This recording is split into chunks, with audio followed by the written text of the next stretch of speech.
คลิปนี้เขาจะมาสอนวิธีการตรวจสอบโน้ตบุ๊กเนาะที่มีปัญหาไฟแบ็คไลท์บออกเขาจะ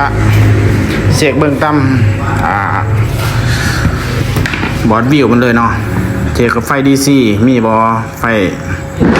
DC Enable มีบอถ้าบ่มีเขาจะทำการจ่ายไฟ DC ใส่จาก DC Supply เนาะประมาณ 2.5 3.3 โวลต์จ่ายเข้าไปถ้าไฟมันหุงมานี้เขาจะมาเบิ่งวิธีแก้ไขเนาะวิธีแก้ไขเขาจะจำมึงก่อนเนาะ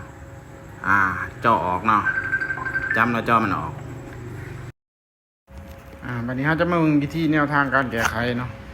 เขาจะผ่าลวดแต่ค่า VGC มาใส่เนาะ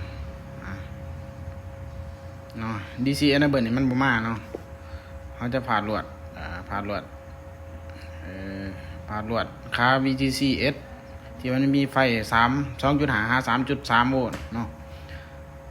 ผ่าลวดไปใส่DC Enable เนาะไฟจอมันก็จะออกหุงเนาะอันนี้มันวิธีการแก้ไฟแบ็คไลท์บ่ของโน้ตบุ๊กหรือว่าคอมพิวเตอร์ต่างๆเนาะ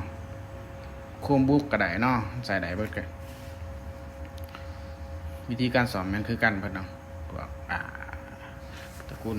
โน้ตบุ๊กสำหรับผู้ใดที่มีปัญหาเกี่ยวกับคอมพิวเตอร์มีปัญหาหรือโทรศัพท์เนาะปรินเตอร์